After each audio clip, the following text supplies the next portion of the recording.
Assalamualaikum dear students, hope you all are doing well. Students, today we are going to start a new chapter, that is unit number 9, variation, और inshallah we will start exercise number 9.1 and do some question today. Okay, so let's start. Students, today we are going to start exercise number 9.1 and here I have question number 1 of it. Which ratio is greater? In this question you have to tell that some ratios are given to us. This symbol is known as the ratio. Okay, ये symbol जो होता है, जैसे हमारे पास 2:3, ये symbol हमारे पास क्या कहलाता है? ये symbol हमारे पास कहलाता है ratio. Okay, हमारे पास given है कि हम 22:27 और 32:45. Is that clear? हमसे कहा गया है we are supposed to tell that which ratio is the greater one. Okay, यहाँ हमें बताना है कि कौन सा रेशियो ग्रेटर वन है. तो सबसे पहले देखिए, मैंने क्वेश्चन में रीराइट कर दिया 22:27 और 32:45. अब इस रेशियो को हम फ्रैक्शन फॉर्म में भी लिख सकते हैं, यानी मैं 22/27 भी लिख सकती हूँ और 32/45 भी लिख सकती हूँ. Is that clear? अब क्या करना है, हमारे पास नेक्स्ट टास्क होगा कि इस रेशियो को फाइंड आउट करना. वैसे तो आप अगर कैलकुलेटर को देखें तो कैलकुलेटर से डायरेक्ट डिवीजन करके इनके पॉइंट्स में आंसर देख सकते हैं कि डेसिमल में जिसका आंसर ग्रेटर होगा वही ग्रेटर वन होगा. ठीक है, ये आप MCQs के लिए कर सकते हैं. अदरवाइज़ अगर आपको क्वेश्चन में शो करना हो so you have to apply the complete whole procedure for it. Okay, और फिर उसके बाद हम लोग फाइंड आउट करेंगे कि कौन सा रेशियो हमारे पास ग्रेटर है. Here we have 22/7 and 32/45. तो सबसे पहले क्या करें, 27 और 45 का आप LCM ले लें. Here I have the LCM of 27 and 45. जब मैंने यहाँ पे LCM लिया and all of you know that how to take the LCM, तो हमारे पास क्या वैल्यू बन रही है, 3 × 3 × 4 × 5. यानी अगर मैं 3 × 3 × 4 × 5 करूँ तो सबकी मल्टीप्लिकेशन से मेरे पास जो LCM आएगा वो आएगा मेरे पास 135. Is that clear? LCM 27 का और 45 का मेरे पास क्या आ रहा है, 135. अब स्टूडेंट्स कैसे जज किया जाए कौन सा नंबर ग्रेटर है? तो सबसे पहले आप कंसीडर कर लें 22/27 को. आप यहाँ देख सकते हैं मैंने लिखा 22/27 और इसके आगे आप क्या लिखेंगे, 22 वाली जगह को आप एम्प्टी करें. ठीक है, 22 की जगह पे 22 मत लिखें. क्या लिखें, वो नंबर जो आपने LCM से फाइंड आउट किया यानी 135. तो आप ऊपर लिखेंगे 135 और अपॉन में क्या आ जाएगा हमारे पास 27. Is that clear? हमने यहाँ पे 22/27 को किस तरह लिखा, 22 को कुछ वक्त के लिए निगलेक्ट किया और उसकी जगह पे हमने कौन सा जो LCM निकला था हमारे पास 137 उसको यूज़ किया और हमने लिखा 135/27. Now you have to cancel this two terms. आपने इन दो टर्म्स को कैंसिल किया, यू विल गेट 5. ओके, 27 के टेबल में 5 टाइम आता है 135, यू विल गेट 5. अब आपका नेक्स्ट स्टेप क्या होगा, नेक्स्ट स्टेप में आपको दोबारा से 22/7 लिखना है और ये जो नंबर जो हमारे पास डिवीजन से फाइंड आउट हुआ यानी 5, इसको आप 22/27 के साथ मल्टीप्लाई और डिवाइड करवाइए. Is that clear? आप देखिए, याद रखिए मैथमेटिक्स में अगर कोई भी चीज़ मैं मल्टीप्लाई करवाती हूँ तो मुझे उसको हर सूरत डिवाइड भी करवाना है. Is that clear? आप देखिए, मैंने 22 को 5 से मल्टीप्लाई करवाया, आई विल गेट 110. और अगर मैंने 27 को 5 से मल्टीप्लाई किया, I will get 135. It is nothing. Okay, आपके पास 110 और 135 आपके पास यहाँ पे कंप्लीट आंसर आ रहा है किसका, 22/27. The same step we have to apply on 32/45. यहाँ पे आप इसको रख के छोड़ दीजिए, this will be compare. Okay, ये वैल्यू आपके पास कंपैरिजन पे आएगी 110/135. Now come over the next one. दूसरा रेशियो हमें जो गिवन था वो गिवन था 32/45. तो हम लिखेंगे 32/45 इज इक्वल टू, अब क्या करना है, apply the same procedure again. 32 जो है उसको आप इस प्लेस को क्या कर दें, निगलेक्ट कर दें, यानी 32 की प्लेस को एम्प्टी करें और उसकी जगह पे आपको क्या लिखना है, 135. नाउ 135 का फ्रैक्शन किससे लिया जाएगा, इस नीचे वाले नंबर से, दैट इज़ 45. ओके, तो 135 को अगर आप क्या करते हैं, डिवाइड करवाते हैं 45 से, you will gate 3. Next step is the same one. 32/45 को हम लिखेंगे मल्टीप्लाई करके 3/3 के साथ. ओके, यहाँ पे हमारे पास आंसर क्या निकला था, हमारे पास निकला था डिवीजन करके हमारे पास जो रिमाइंडर निकला था वो हमारा था 3. तो हमें इस वैल्यू को 32/45 को किसके साथ मल्टीप्लाई और डिवाइड करवाना है, 3/3 के साथ. Is that clear? तो देखिए मैं 32 को 3 से मल्टीप्लाई करती हूँ, आई विल गेट 96 और 45 को 3 से मल्टीप्लाई करती हूँ, I will again get 135. Okay, 96/135. अब आप देखिए इसको कैंसिलेशन नहीं करना प्लीज़. ओके, मैंने सिर्फ यहाँ पे चेक करने के लिए किया था. हमारे पास अब जो वैल्यू आई, हमारे पास आई 96/135. अब आप देखिए दोनों फ्रैक्शन का 22/27, 32/45 का डिनोमिनेटर सेम हो गया है. हमारा मेन टास्क क्या होता है, डिनोमिनेटर को सेम करना. आप देखें दोनों वैल्यूज़ के, दोनों रेशियोज़ के डिनोमिनेटर हमारे पास सेम है, 135. Now it is very easy to find out कि कौन सा नंबर हमारे पास, कौन सा रेशियो हमारे पास ग्रेटर 1 है. बताइए 110 बड़ा होता है या 96? Okay, obviously you know that 110 is the greater 1.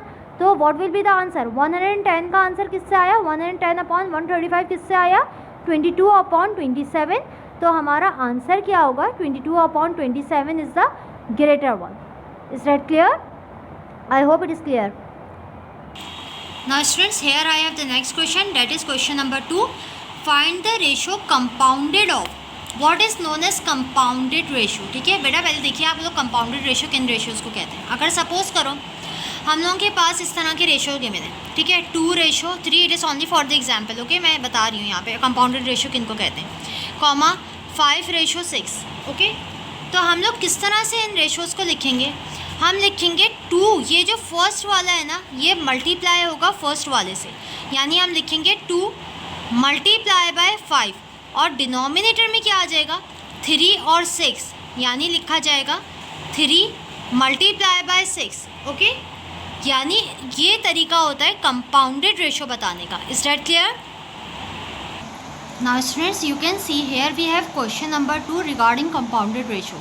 Okay, आप यहाँ देखें आपके पास लिखा है a plus x ratio a minus x, comma a square plus x square ratio a plus x whole square and a square minus x square whole square ratio a to the power 4 minus x to the power 4. Is that clear?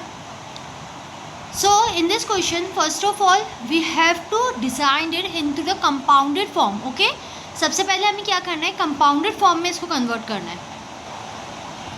तो students देखिए आप इसको compounded form में किस तरह से convert करेंगे.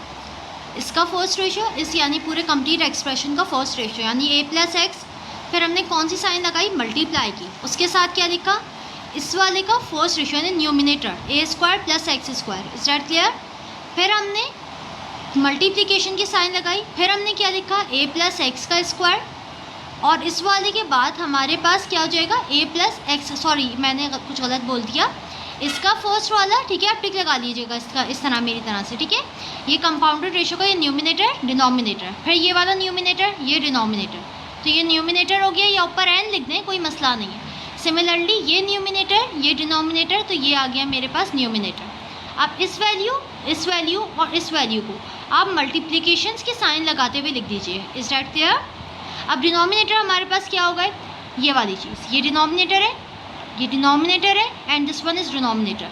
सो सारे डिनोमिनेटर्स को हमने मल्टीप्लाई की साइन के साथ कनेक्ट करके डिनोमिनेटर में लिख दिया. Is that clear? Now student, in the next step you have to just simplify it. किस तरह से सिंप्लीफाई करेंगे?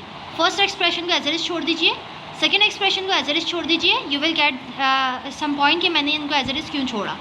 थर्ड एक्सप्रेशन पे आइए, A square minus x square.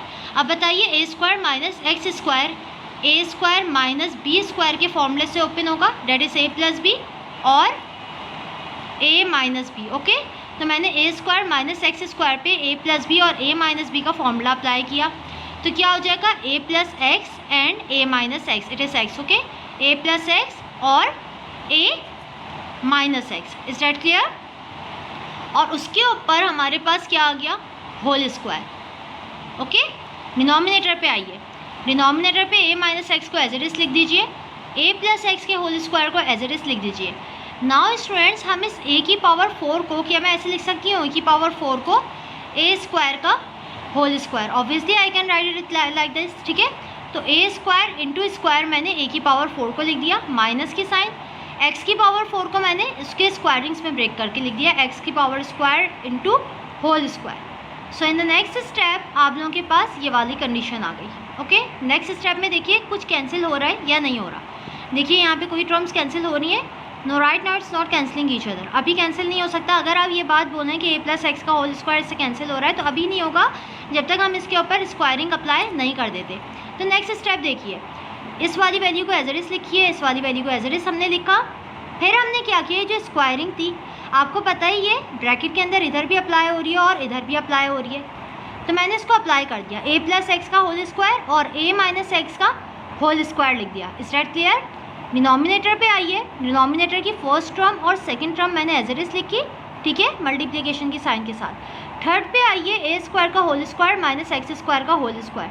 तो बेटा देखिए a स्क्वायर, ये वाली टर्म अगर हम अंदर वाली चीज़ को यानी अंदर वाली वैल्यूज़ को a कंसीडर करें और इसको b कंसीडर करें, तो बताइए a स्क्वायर का whole square minus x square का होल स्क्वायर, फॉर्मूला खुलेगा a square minus B square का, तो a plus B a minus B यानी X square plus X square, a square plus X square, और हमारे पास दूसरे ब्रैकेट में आ जाएगा a square minus x square.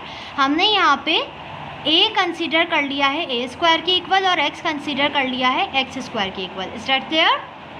अब देखिए कौन कौन सी टर्म्स एक दूसरे को कैंसिल कर रही हैं। This a plus x whole square in denominator and this a plus x whole square in numerator will cancel each other. ये वाली दोनों टर्म्स हम लोगों के पास कैंसिल हो गई। Similarly a square plus X square, a square plus X square in the numerator and denominator will cancel each other. Okay, ये दोनों टर्म्स हम लोगों के पास कैंसिल हो गई। जब कैंसिलेशन हो गई तो हम इनको लिखेंगे ही नहीं। अब क्या बचा, a plus x a minus x whole square, a minus x into आपके पास आ गया a plus a square minus x square. अच्छा, यहाँ पे एक ही स्टेप के अंदर मैंने एक और काम किया है। क्या काम किया है देखें, यहाँ पे अगेन हमारे पास फॉर्मूला ओपन हो रहा है, a square minus x square. Okay, a square minus x square का formula a plus x a minus X.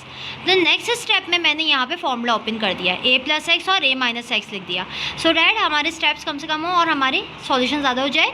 तो अब आप देखिए न्यूमिनेटर में a प्लस एक्स है और डिनोमिनेटर में भी a प्लस एक्स है, तो मैं a प्लस एक्स को इस न्यूमिनेटर के a प्लस एक्स को डिनोमिनेटर के a प्लस एक्स से कैंसिल कर दूंगी।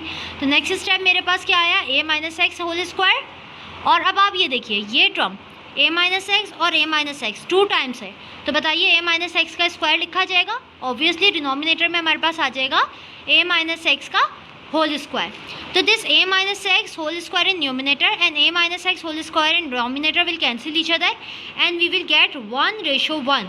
तो आपका आंसर क्या आ गया, 1:1। Okay, this is the way to solve compounded ratio. Now students, here we have question number 2 and part number 3, 2a ratio 3a and the duplicate ratio of 9b square ratio ab। हमें यहाँ पे क्या करना है students, देखिए सबसे पहले आप डुप्लीकेट रेशो का कॉन्सेप्ट गेन कीजिए, ठीक है।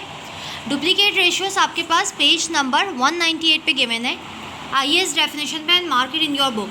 When the ratio a ratio b is compounded with itself, यानी अगर मैं a रेशो b को अपने ही साथ कंपाउंड कर लूँ, अपने ही साथ कंपाउंड करने का मतलब क्या है, a को किससे मल्टीप्लाई करवा दूँ, a से, ओवर b को किससे मल्टीप्लाई करवा दूँ, b से, तो मेरे पास आएगा a square upon b square, ठीक है। या फिर आप यूँ कीजिए कि कोई भी रेशो गिवन हो ना उसका स्क्वायर ले लीजिए, तो वो हमारे पास क्या शो करता है, duplicate ratio. Is that clear? Similarly triplicate ratio यानी ट्रिप्लीकेट, ओके, ट्रिप्लीकेट रेशो किन रेशोज़ को कहा जाएगा कि अगर मैं a रेशो b मेरे पास गिवन है तो इसके ऊपर मैं कितनी दफ़ा इसी को अपने आप से मल्टीप्लाई करवाऊँ, 3 दफ़ा, यानी इसकी पावर मैं ले लूँ 3। a रेशो b की होल पावर मैंने अगर 3 ली तो आपका आंसर क्या आएगा, a cube ratio b cube. तो ये हो जाएगा हमारे पास ट्रिप्लीकेट रेशो। इसी तरह हमारे पास सब डुप्लीकेट रेशोज़ को क्या कहा जाता है, सब डुप्लीकेट का मतलब होता है पावर हाफ, यानी किसी भी रेशो a रेशो b की पावर अगर आप हाफ ले लें तो वो हमारे पास बनता है सब triplicate ratio. Is that clear? Now students, in this exercise I am going to make you solve question number 2 part number 3, 2a ratio 3b। आपको क्या करना है, रेशो कंपाउंड मालूम करना है। क्वेश्चन किस तरह से हम लोगों के पास गिवन है, क्वेश्चन हम लोगों के पास गिवन है 2a ratio 3 and the duplicate ratio of 9b ratio ab। Okay, 2a ratio 3b और डुप्लीकेट रेशो किसका है, 9b रेशो 3ab। अब किस तरह से इसको सॉल्व किया जाए, तो देखिए प्लीज़ किस तरह से आप सॉल्व करेंगे। सबसे पहले आपसे कहा गया है ये हमारे पास डुप्लीकेट रेशो गिवन है 9b स्क्वायर रेशो AB, ठीक है। अब सबसे पहले हमसे क्या कह रहे हैं, the ratio 9b square ratio AB can be simplified as. हम इसको सिम्प्लीफाई करते हैं। पहले हमने 9b स्क्वायर रेशो AB को सिम्प्लीफिकेशन फॉर्म में लिखा है, फ्रैक्शन फॉर्म में लिखा। हमने लिखा 9b स्क्वायर अपॉन AB। इस b से इसका स्क्वायर कैंसिल हो गया, हमारे पास आ गया क्या, 9b अपॉन A। ओके, हमारा डुप्लीकेट रेशो किसका निकलेगा, 9b अपॉन A का। इसका आपको डुप्लीकेट रेशो निकालना है, और जो डुप्लीकेट रेशो निकले ना, इस क्वेश्चन में करना क्या है, इस वैल्यू का आपको डुप्लीकेट रेशो निकालना है। आपसे कहा गया है duplicate ratio of this one, इस वैल्यू को आपको डुप्लीकेट रेशो निकालना है। जो इसका आंसर आया उसका कंपाउंड रेशो लेना है 2a रेशो 3b से। तो देखिए 9b स्क्वायर रेशो AB को मैंने जब सिंप्लीफाई किया तो मेरे पास आया 9b upon A। Okay, 9b upon A। अब आपको क्या करना है, इसका डुप्लीकेट रेशो लेना है। डुप्लीकेट रेशो मतलब 9b अपॉन A का स्क्वायर लेना है, यानी 9b को 9b से मल्टीप्लाई करवाएं और A को A से मल्टीप्लाई करवाएं, जो कि डिनोमिनेटर में है। तो हमारे पास क्या बनेगा, 9 9 से 81, b and b square, A और A square, we will get 81b square upon A square. Is that clear? तो बताइए 9b स्क्वायर अपॉन AB का हम लोगों के पास डुप्लीकेट रेशो क्या आया, 81b square upon A square. अब ये जो वैल्यू है और जो फर्स्ट वैल्यू गिवन थी 2a रेशो 3b, इसका हमें क्या लेना है, कंपाउंड रेशो लेना है। ओके, अब आप बताइए न्यूमिनेटर में 2a और 81b स्क्वायर होगा। तो देखिए नेक्स्ट स्टेप में मैंने कंपाउंड रेशो का इन दोनों को कैसे डिज़ाइन किया। 2a रेशो 3b को पहले मैंने लिख दिया 2a upon 3b, 81 square upon 81b square upon A square को मैं ऑलरेडी सॉल्व कर चुकी थी। अब न्यूमिनेटर्स को एक साथ लिखा मल्टीप्लाई की साइन से कनेक्ट करके, और डिनोमिनेटर्स को एक साथ लिखा मल्टीप्लाई की साइन से कनेक्ट करके। Is that clear? So we will have 2a into 81b square upon 3b into A square. अब आप देखिए यहाँ पे हमारे पास कैंसिलेशंस करते हैं, ठीक है। b से स्क्वायर कैंसिल हो जाएगा, a से a का स्क्वायर कैंसिल हो जाएगा, 3 से 81 कैंसिल हो रहा है, तो हमारे पास बचेगा 27। व्हाट इज़ लेफ्ट, 27 को 2 से मल्टीप्लाई करें, हमारे पास आ जाएगा 54, और b ऑलरेडी एग्जिस्ट करता था यहाँ पे, तो हमारे पास आ गया 54b। अपॉन में क्या बचा, 3 कैंसिल हो चुका है, b कैंसिल हो चुका है, a का स्क्वायर कैंसिल हो चुका है, तो सिर्फ a बचा।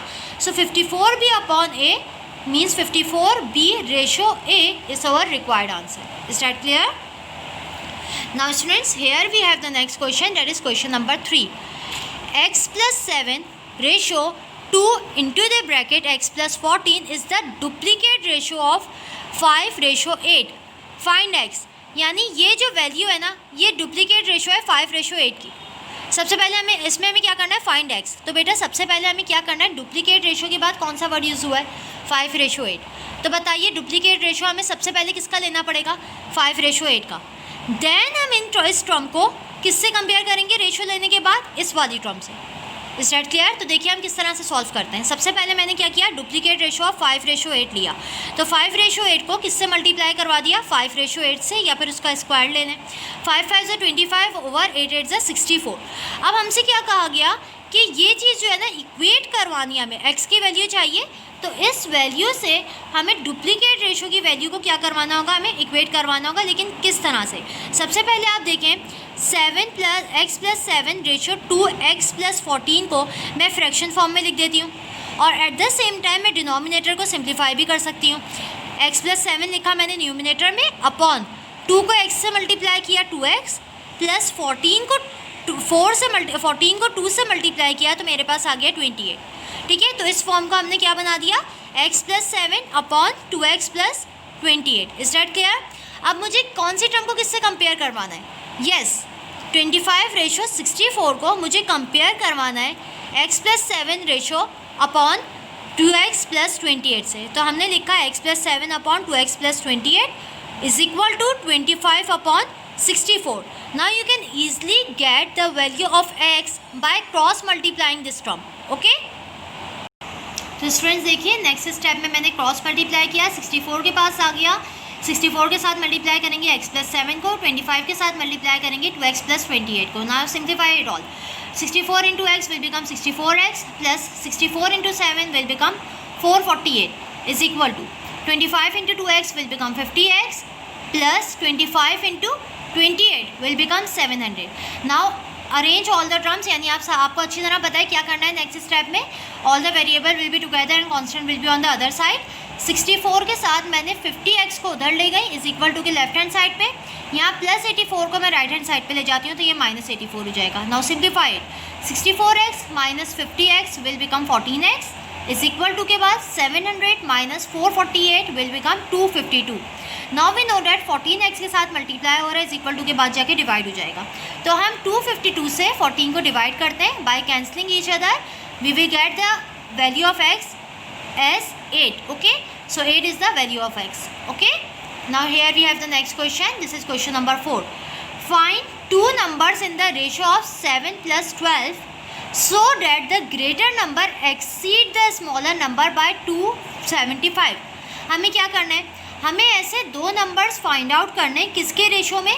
7:12 के रेशो में. ठीक है, इस तरह से कि जो नंबर ग्रेटर हो ना वो स्मॉलर से कितना ग्रेटर हो, 275 टाइम्स ग्रेटर हो. किस तरह से सॉल्व किया जाए?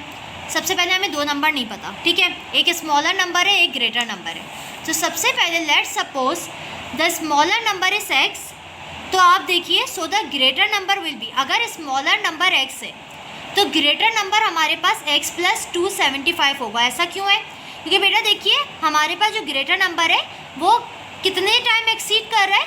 275 टाइम नंबर्स एक्सीड कर रहा है. ठीक है, यानी स्मॉलर नंबर से 275 टाइम ग्रेटर है. तो हमारे पास ग्रेटर नंबर क्या आया? x प्लस 275 आया. ओके, अब हम क्या करेंगे? हमारे पास रेशो क्या गिवन है? रेशो गिवन है 7:12. तो हमें 7:12 को smaller number over greater number से कंपेयर करवाते हैं. हमने लिखा 7:12 को फ्रैक्शन फॉर्म में 7/12 is equal to smaller number over greater number, यानी x upon x plus 275. Now you know that you have to multiply it by the cross method. Okay, आप इसको क्रॉस मल्टीप्लाई करवा दें तो हमारे पास 7 से मल्टीप्लाई हो रहा होगा x plus 275 is equal to 12 से मल्टीप्लाई हो रहा होगा x. Now simplify the left hand side. 7 into x will become 7x plus plus plus 7 into 275 will become 1925. Okay, is equal to की बात आ गया 12x. अब आप क्या करेंगे? इस 12x के साथ x को अरेंज कर दें. You know that this x 7x is the smaller term, so it will be shift on the right hand side. We will get 12x minus 7x so that we will have 5x. अब 5 को divide करवा दें 1925 से, सो we will gate 385. तो बताइए smaller number हमारे पास क्या था? 385. तो बताइए ग्रेटर नंबर क्या होगा? ग्रेटर नंबर था x प्लस 275. तो 385 को आप ऐड कर लीजिए 275 में, you will get your answer. Is that clear? आपके पास x क्या हो गया? 285. So this is the answer of question number 4. We have find the number. Now student, here we have question number 7. Two numbers are in the ratio of 13:11 and their difference is 12. Find the number.